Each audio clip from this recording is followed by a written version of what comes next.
રોગનું કારણ છે.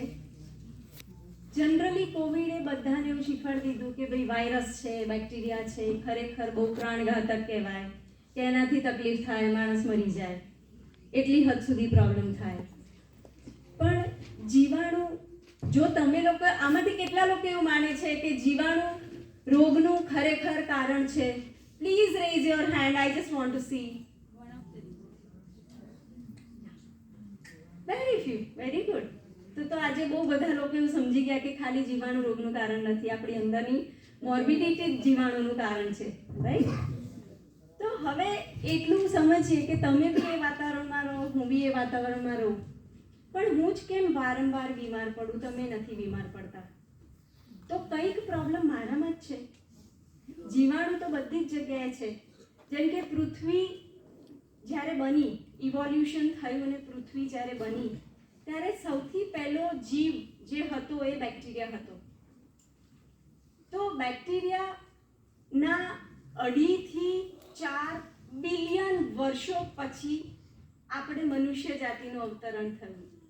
તો કેટલું બધું તમે વિચારો કે બેક્ટેરિયા તો આપણા કરતાં કેટલા બધા વર્ષોના વર્ષો પહેલા અર્થ પર ના નિવાસી હતા. આપણે તો બહુ બધા વર્ષો પછી આવ્યા. તો એવું કહી શકીએ કે અત્ર તત્ર સર્વત્ર બેક્ટેરિયા છે.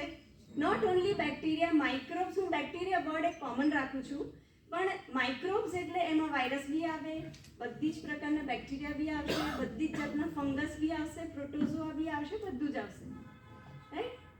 હું બેઝિકલી મેં એમએસસી એમફિલ વિથ માઇક્રોબાયોલોજી કરી છે, એટલે મારો આ સબ્જેક્ટ મને બહુ જ ક્લોઝ છે.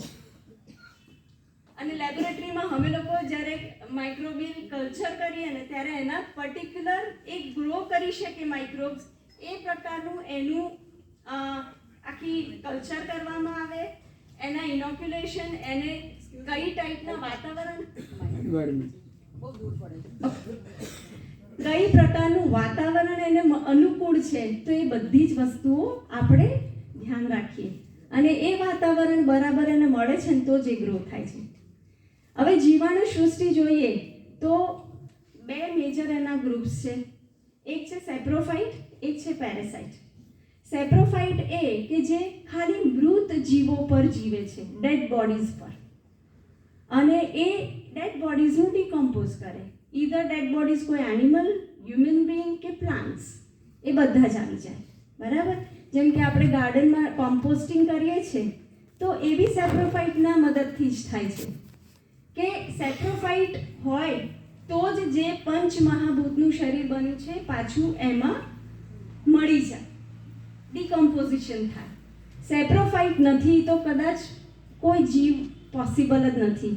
સેપ્રોફાઇટ છે તો આખું જે એટમોસ્ફિયર છે એમાં ઓક્સિજન, કાર્બન, નાઇટ્રોજન, ફોસ્ફરસ બધી જ વસ્તુ અવેલેબલ છે, જે એક જીવ માટે જરૂરિયાત છે. પણ જ્યારે એ સેપ્રોફાઇટ વર્લ્ડ નથી તો કોઈ લિવિંગ બીઈંગનું અસ્તિત્વ છે જ નહીં. બીજું છે પેરાસાઇટ, જે લિવિંગ બોડી પર જીવે છે, જે આપણા બધાની અંદર છે. અને તમે એવું માનો છો કે જે બ્રહ્માંડને સોપિંડે જે બહાર છે એ આપણા બધાની અંદર પણ છે. જેટલા 98% જે જીવ જોઈએ ને તે સેપ્રોફાઇટ્સ છે, એ બહાર છે. અને જે આપણા બોડીમાં આપણા સેલ જે છે એના કરતાં 90% વધારે આપણા બોડીમાં માઇક્રોબ્સ છે. તમે વિચાર કરો કે એક બેક્ટેરિયાને જોવો હોય તો એના માટે માઇક્રોસ્કોપ, કમ્પાઉન્ડ માઇક્રોસ્કોપ જોઈએ. એક વાયરસને જોવો હોય તો એના માટે ઇલેક્ટ્રોન માઇક્રોસ્કોપ જોઈએ. એટલું સૂક્ષ્મ છે. તેનું વેઇટ તો કદાચ આપણે કલ્પના બી ના કરી શકીએ કે એ કેવી રીતે એને મેઝર કરીએ. તો પણ આપણા શરીરમાં, બધાના શરીરમાં 2 થી 2.5 કિલો માઇક્રોબ્સ આપણા બોડીમાં પ્રેઝન્ટ છે. આ માઇક્રોબ્સ એટલા બધા સરસ આપણા કામમાં આવે છે કે એટલા બધા ફંક્શન્સ આપણા માટે કરે છે કે દે આર રિયલ ફ્રેન્ડ્સ. આપણે એને ક્યારેય દુશ્મન વિચારી ના શકીએ. અને જો દુશ્મન વિચારીને એની ઉપર બહુ જ ઇફ વી સે કે ભાઈ મારું શરીર જીવાણુ રહિત કરવું છે, અને એ બી પોતાના શરીરને ડેમેજ કર્યા વગર, તો જસ્ટ યુઝલેસ થોટ. એ પોસિબલ જ નથી, કેમ કે એ નહીં હોય તો તમે બી નહીં હોવ. કેટલા બધા ફંક્શન્સ, જેમ કે B12 બને છે. B12 કોણ બનાવે? અત્યારે 80 થી 85% લોકોમાં B12 ડેફિશિયન્સી છે, ખરું કે નહીં? આપણે બધા સપ્લિમેન્ટ લઈએ છીએ B12 ના, પણ B12 ઓછું થવાનું એક બીજું રીઝન, આપણા શરીરમાં જે માઇક્રોબ્સ, જે હેપી ફ્લોરા, ફ્રેન્ડલી ફ્લોરા હોય એ પ્રોપર નથી. એમની કોલોનીઝ હોય આપણા બોડીમાં, એ કોલોનીઝ વેલ એસ્ટાબ્લિશ નથી, તો જ પ્રોબ્લેમ થાય છે B12 નું બી. બીજું ઘણું બધું, જેમ કે અશુદ્ધ આહાર, બીજું એ આપણે આગળ ડિસ્કસ કરીએ છીએ, પણ B12 એ બેક્ટેરિયા જ બનાવે છે. B12 નો કોઈ ફૂડ એવો સોર્સ નથી કે જે B12 વધારે. તમારે ખરેખર B12 વધારવું હોય તો હેલ્ધી હેપી ફ્લોરા ગ્રો થાય તમારા ગટમાં, એ ખૂબ જરૂરી છે. એની પર ફોકસ પહેલાં કરવું પડશે જો લાંબે ટાઈમ સુધી તમારે માટે B12 ડેફિશિયન્સીમાં જીવવું ના હોય તો. કેમ કે B12 ડેફિશિયન્સી બીજા ઘણા બધા રોગોને પણ નોતરે છે. B12 ડેફિશિયન્સી હોય તો તમારા જે રેડ બ્લડ સેલ્સ હોય, શ્વેત લાલ કણ, સોરી આરબીસીસ, એટલે હું થોડુંક ઇંગ્લિશ બોલીશ. હું ઘણી બધી વખત સર મને અમુક વખત કહેતા હોય કે ગુજરાતી બેન બોલો, ગુજરાતીમાં બોલો, પણ ક્યાંક આવી જતું હોય છે. તો આરબીસીસ છે ને મેચ્યોર ના થઈ શકે. હવે આરબીસીસ એક જ સેલ એવું છે, બધા જનરલી મેચ્યોર થાય તો મોટા થાય, બરાબર, પણ આરબીસી એક જ એવો સેલ છે કે જે મેચ્યોર થાય ને નાનો થાય.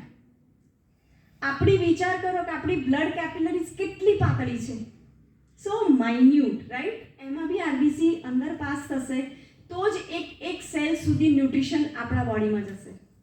એ બોડીમાં ન્યુટ્રિશન નહીં જાય, કેમ કે B12 જો તમારું ઓછું હશે તો આરબીસી મેચ્યોર નહીં થઈ શકે. B12 તમારી ઇમ્યુનિટી બિલ્ડઅપ કરે છે. ઇવન તમારા જે માઇક્રોબિયલ ફ્લોરા છે એ પ્રોપર નથી એસ્ટાબ્લિશ થયેલા તો તમારું ઇમ્યુનિટી ડાઉન છે.